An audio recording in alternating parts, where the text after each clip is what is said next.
WJBF, your home for memorable. It's going to be a warmer Thursday for us with a sunny and dry start, but then late night showers and storms moving in, and some of those showers could linger into Friday morning. But we're back to beautiful sunshine just in time for the weekend. I'll break down all the details coming up. Now at 10, a local cinema is reopening after 5 years. What moviegoers can expect as your news at 10 starts now. Live from Television Park, this is WJBF News Channel 6 at 10 on BTV.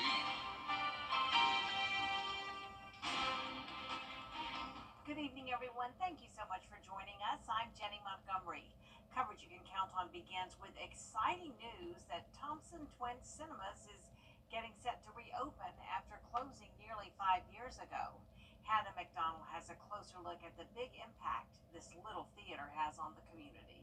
Thompson Twin Cinema is one of the few small town theaters between Augusta and Atlanta, but had to close due to COVID. The inside of the theater is renovated with handicap accessible bathrooms, new seats, new countertops, and it is repainted. The business is now in the hands of the mayor of Thompson's son, Benjamin Cranford III, who grew up watching movies there. We never went to Augusta. We always came here. I remember walking in here as a kid, seeing my first movies here. Yeah, I spent my whole childhood here. It's been our dream for a while to open it back up, and kind of fell right into place. Cranford tells me they are planning to have live events in the second theater, such as open mic nights. He is excited for the community to be able to go back and see all of the renovations and their favorite movies. I think they're going to love it. I really do. It's been in the Facebook group page. Everybody's been going crazy about it, and it's been a long process. This thing it's old, and it takes a lot to get it back going, and we're excited to get it back going. I think the community's going to love it just as much as we did. Owning the cinema is a full circle moment for Cranford, and he is thankful to the community for allowing them to bring it back to life. I would come up and down the street as a kid, and I've always dreamed of owning this building. It's just great to say that we're a part of Thompson's history. We just want to thank the community for all they've done, all the support, and all the patience that they've had with us. Cranford says the theater is in better shape than it's been in decades and will officially open on April 18th. In Thompson, Hannah McDonald, WJBF News Channel 6. Speaking of entertainment venues, local entertainment businesses are seeing a boom during Masters Week. Owners we spoke to say they see a spike in sales Masters Week. On Monday, when rain closed Augusta National Golf Club, some businesses saw more than 3 times the typical number of customers. And it's not just Masters patrons who are bringing the added business. Spring break is always one of those that we kind of just prepare for emotionally and physically, just because we do get a lot of out-of-town traffic, so we have a lot of people that have never done an escape room before, but we also have a lot of children and whatnot just coming on in, just because everyone's off school, everyone wants to celebrate. Business owners say they prepare all year for the influx of customers to make sure they have a fun and smooth experience. Augusta National Chairman Fred Ridley held his annual news conference this morning. He announced that the underground parking structure for the players is complete. Ridley also shared news about a one-stop facility, the new Player Services Building, that will meet many of their needs. Phase 2, as you see on the screens, which is the Player Services Building itself, will feature state-of-the-art fitness, physio, and locker rooms, as well as a dining room where a player can enjoy meals with their families and support teams. The chairman also recognized the late Lee Elder. It was 50 years ago tomorrow that he became the first black man to compete in the Masters. Ridley says Elder's enduring legacy made golf a better game for everyone. Time now for a check of conditions on the course tomorrow. Chief Meteorologist Jenna Petracci has first look at the weather. Well, we had another beautiful day out there, and tomorrow looks nice as well. Right now on our Terry Lambert Hyundai Skyview cam, we do have some clouds, but it remains dry, and it's another chilly night. Our almanac shows a low of 47, so definitely a chilly start to our Wednesday. But we warmed up nicely in the afternoon, back to room temperature-like conditions with a high of 71, 6 degrees below our average of 77. Right now our temperatures are in the 50s, 54 in Augusta, 56 in Thompson, Louisville, and Millen, you're at 58, 61 in Swainsboro, 60 in Wrightsville, and 55 in Washington. Our dew points have climbed into the 50s in some spots because of this east wind bringing in some moisture from the Atlantic. The wind Winds are only up to around 5 miles per hour in Aiken, 6 in Barnwell. So calm winds tonight for the most part, with high pressure still in control for now. Tomorrow, this warm front will lift to our north, and that will bring us a south wind, helping to warm us up by a few more degrees. Then we'll be watching this cold front, and that'll bring us the chance of rain and storms for Thursday night into Friday morning. But in the meantime, tomorrow morning will be dry and mostly clear, temperatures dropping to around 46. Looking ahead, you can see that warmer high temperature of 77 tomorrow. Don't let these rain chances fool you. It's going to be happening a lot overnight, so it's not going to be a whole washout like what we had on Monday. Then as we go into Saturday, a 0% chance of rain with sunshine returning. Coming up, I'll have a look at your futurecast and your full 10-day forecast, so stay with us. But back to you, Jenny. All right, thanks, Jenna. While the Masters has made for a busy week in the Garden City, it's also made things a lot busier for the Richmond County Sheriff's Office. They've partnered with multiple law enforcement agencies to ensure safety for those inside and outside of Augusta National Golf Club. Deputies are helping with traffic flow and safety downtown, but are still responding to crimes. The Sheriff's Office arrested a woman Tuesday evening for driving under the influence while trying to turn into Gate 5 at Augusta National. Of course, our officers, we go ahead and stop her and take control of that particular subject and the vehicle. No damage, no injuries, and we've made some adjustments to security to make sure we don't have any of those issues again. The suspect, Julie Dix, has been booked in the Webster Detention Center. She's been charged with DUI. The Sheriff's Office adds she was also charged with DUI in February. An emotional day at the South Carolina State House. Survivors, lawmakers, and community leaders stood together, pushing for justice and healing. They stood shoulder to shoulder on the State House steps. Families, survivors, folks who've lived the pain, holding signs, saying names out loud of loved ones lost. For some, it's a memory they carry every day. For others, it's a promise to never let the world forget.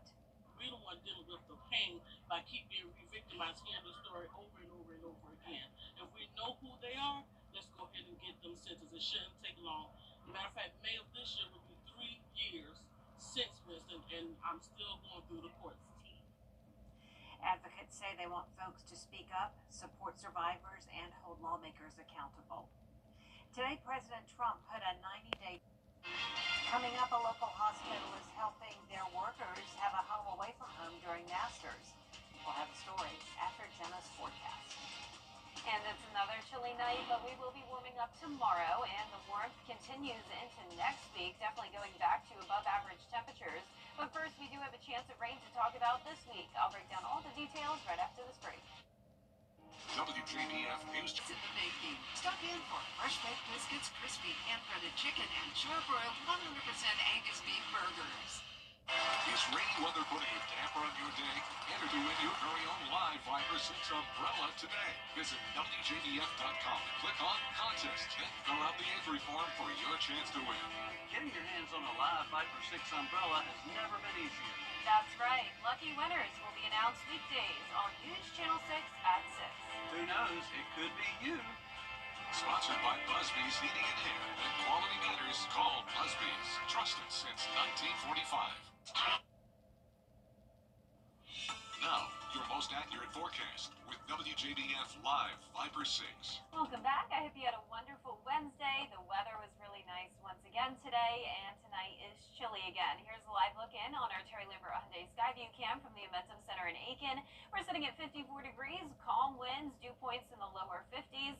No rain in sight as of now, so pretty much everyone in those 50s, but we do have 60 in Sandersville over towards Swainsboro. Waynesboro, you're at 60 as well. 54 in Aiken, 52 in Saluda, and 56 towards the west in Sparta. This warm front's moving to our north. Ahead of that, there's some showers and even snow showers up towards the Midwest. But all of this southeast is nice and dry. A cold front does not have any rain along it at the moment, but that'll change as we go into our Thursday. I'm giving it a birdie tomorrow just because there will be the chilly temperatures in the morning, but by the afternoon, feeling comfortable again, all the way up to 75 by 4 p.m. A little bit more cloud cover tomorrow as we get ready for that system to move into our direction.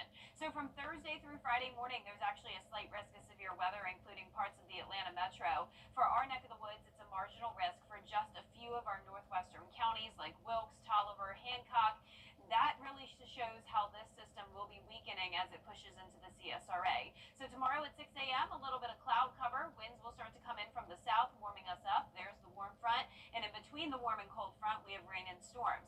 This is the area that could be severe going across Alabama tomorrow evening. Now, the latest model run does have this slowing down a bit more. So it looks like Thursday night will pretty much stay dry. It'll be after midnight that we'll start to see that rain. And it still looks to be out of here by the morning of Friday, other than a few spotty showers lingering. So I am going to take this closer to home now so you can get a closer look. Now, midnight at Friday, that's when the rain will start to approach those northwestern counties. If there were to be strong storms, it would be along this leading edge here. Some gusty wind potential, heavy rain, thunder, and lightning. So by 3 a.m., some showers moving into the Augusta metro, then widespread heavy rain around 5 to 6 a.m. But this is definitely weakening overall. And then you can see by 8 a.m., when the time the patrons are headed out towards the course, we're going to be drying out. Maybe a few lingering showers, but that rain should be to the south of Richmond County at that point. And then notice as we go into the afternoon, a few lingering showers possible, but it's definitely not going to be a washout like it was on Monday. Now for your Masters weekend, beautiful hole-in-one forecast, 69 on Saturday, 72 degrees on Sunday. And those temperatures will go from being on the cooler side to the warmer side next week. 83 on Monday, 84 on Tuesday. But in the meantime, we do have those chilly temperatures tonight, 45 in some spots. And then looking ahead to tomorrow, mid to upper 70s, but still shy of 80 degrees. That 10-day forecast is showing the rain chances Thursday night into Friday, but no other chances of rain until we get towards Easter weekend. And notice the low temperatures are warming up into the 50s next week as well, with lots of sunshine. Now back to you, Jenny. All right, Jenna, thanks. A lot of golf patrons who come to the Masters rent out private homes this week as locals head out of town. But what about essential workers like nurses? Piedmont Augusta Hospital is offering their workers a place to stay, from travel nurses who have to work to nurses who have rented their homes but don't have a place to stay. The Somerville campus is rolling out the red carpet. The location on Riceboro Road makes it easier to get around traffic. We have our Piedmont Augusta Somerville campus that had a vacant nursing floor. So it had rooms, it had beds. So we said, let's create our Hotel Piedmont. And so that's what we did last year. We provided one of our nursing units for our team members to stay in, whether it was for one night or whether it was for 5 nights in a row. All the workers stay at Hotel Piedmont free of charge to take the burden off their shoulders. Coming up, how a new set of bills can help working families. We'll have those details straight ahead. Coming up, the par 3 contest wraps up at Augusta National Golf Club. George Escala has the highlights in sports. The future is in your hands at Augusta School of Massage. Enroll now to train in just 6 months to become a successful. Live and in person. On 5 or 6 is weather coverage you can count on. Now, WJBF sports coverage you can count on. I'm Gianna Seflu here at Augusta National Golf Club, where the final practice round and the par 3 contest is in the books. George Escala has the highlights. A picture-perfect day for a little golf, the par 3 contest at the Masters. Big day for Keegan Bradley here at number 6. It's the day's first hole-in-one. Best shot I ever saw. Might be the first one of the day. Please go in. Captain! Pockets.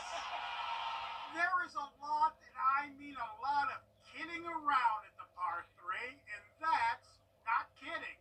Joy of a sunshine. And here Max Homa grabs the kitty caddy's putter and manages to drain it. It starts right here. My son is... If you make a hole-in-one at the par 3 contest, you get a nice crystal glass. No glass here, but this should be at least worth a green plastic Masters Cup. The best putters in the world. Wyndham Clark at number 2, and this is really the long and then the short of the par 3 contest. You're not seeing double here. It's Rasmus and Nikolai Hogegaard, the first identical twins twins to play in the par 3 contest. And the twin shots are nearly identical. It wasn't ones, but easy twos for the twins. Oh no. Do it. It's devastating. And watch Justin Rose do the Hojagar twins one better. Gets it inside them both. My gosh. You can't do better than Tom Hoagie at the 4th. Hits it long and spins it back, and it finds the bottom of the jar. And go Big Orange. Look at 92 champ Freddie Couples. He must have found this orange golf ball deep in the shag bag. Hey, it still works pretty well. Oh, Brett, you know what? I'm switching. It's kind of embarrassing to miss the green at the par 3 contest, but Sergio Garcia makes up for it. What a day at the par 3 contest, a day to celebrate, to jump and bump for joy. But come Thursday, the Masters will be off and running, and the race for the green jacket. And believe this, baby, the kidding around comes to an end. For Masters Report, I'm George Escala. Here is a look at the final leaderboard. Nicholas Echevarria won the par 3 contest on the second playoff hole over J.J. Spawn. The 2 holes in 1, though, coming from Keegan Bradley and Tom Hoagie, his second in 3 years in this event. Yeah, it was cool. I made it a couple of years ago, but just trying to appreciate these moments. You know, I missed last year here, so it's cool to be back, and never know if we'll be back again for this, but it's cool he was out here with me. The honorary starters tee off at 7:25 a.m., followed by the first round starters at 7:40. Reporting at Augusta National Golf Club, Gianna Cephalou, WJBF News Channel 6. Coming up, enjoying the Masters no matter how small. We'll have the story of some special kids after the break. The hot tub blowout sale is an Last but not least tonight, the par 3 contest at Augusta National Golf Club allows golfers to relax a little bit before the tournament begins Thursday. And today, there are some very special patrons who got to see it in person. Barkley Bishop has the story. It's better than what I seen about Disney World. It's a day they'll never forget, and one these kids have been waiting for. Watch all the golf players play and have fun. A partnership between the Masters and the Boys and Girls Club of the CSRA is helping to make this possible. I think it's very important because, especially for these kids, I mean, we're from Sandersville. They've probably never been to a golf course as big as this. It's also a very big event. Gives them a good chance to experience something new. James Wiggins works for the club in Washington County, Georgia, and is the man in charge this Wednesday. Them being excited for it makes me feel great because it means that what we do on a daily basis actually has an effect with the kids. For these kids, it's not just a day where they show up and walk the course. It's been a few weeks in the making. We did a small course on golf etiquette, stuff like that, and they've done really well with it. So as these kids take in their big day, they're also excited to take back their memories to share with others. Go back and tell how much fun and what I learned about the golfers. The Masters Tournament Outreach Program also partners with the First Tee of Augusta. To learn more about the outreach program, head to masters.com. At Augusta National Golf Club, Barkley Bishop, WJBF News Channel 6. You know, it's undeniable how much the Augusta National does to grow the game of golf and really expose kids to it. Yeah, you know they had such a fun time. And being from Sandersville, you know, that's quite a drive away. Yeah. So they probably don't get to come to Augusta or a bigger city much often. So to come this time of the year makes it even better. Yeah. Well, our forecast is showing really nice weather as we go into the weekend. But first, we do have that chance of rain Thursday night into Friday. Temperatures staying mild and warmer next week. The news continues at the top of the hour on WJBF News Channel 6 at 11.